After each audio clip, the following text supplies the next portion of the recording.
besaran yang diturunkan dari besaran-besaran pokok. Besaran turunan ada banyak sekali, namun pada kesempatan kali ini kita akan membahas 4 contoh besaran turunan. Adapun besaran turunan yang dimaksud terdapat pada tabel berikut. Selanjutnya kita akan mengenal alat ukur dari besaran turunan. Yang pertama yang akan kita bahas yakni besaran gaya. Besaran gaya dapat kita ukur menggunakan alat seperti manometer. Dan yang kedua yakni besaran energi. Besaran energi dapat kita ukur menggunakan alat seperti kalorimeter. Dan yang ketiga yakni besaran daya. Besaran daya dapat kita ukur menggunakan alat seperti torsimeter. Dan yang keempat yakni besaran tekanan. Besaran tekanan dapat kita ukur menggunakan alat seperti barometer.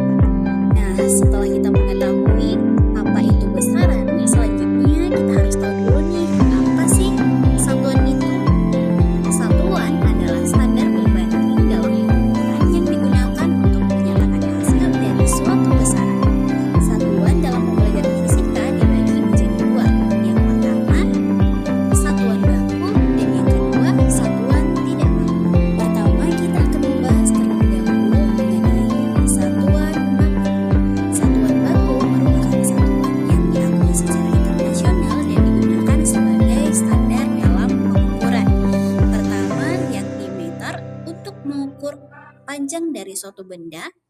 Kedua, kilogram untuk mengukur massa atau berat dari suatu benda.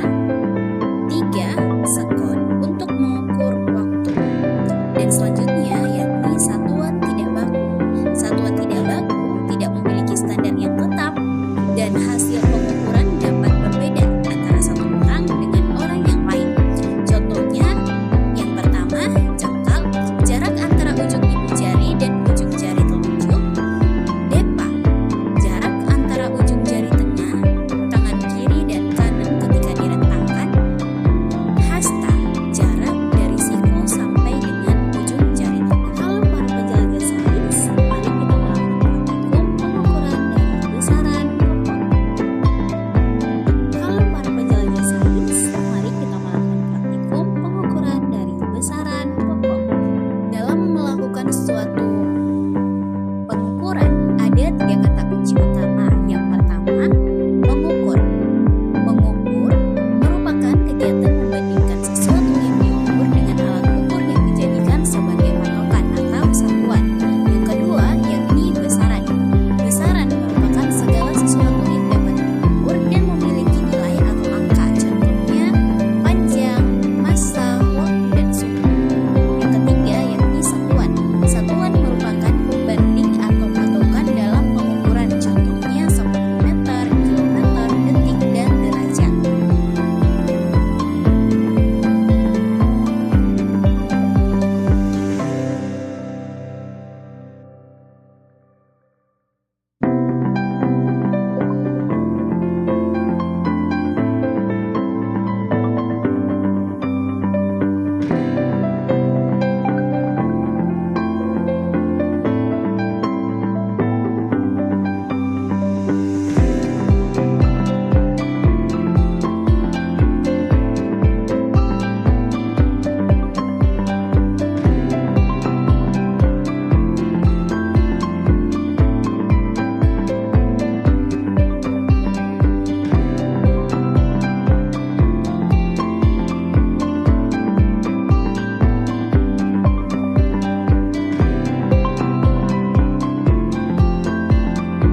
dan sampai jumpa pada kesempatan selanjutnya. Terima kasih.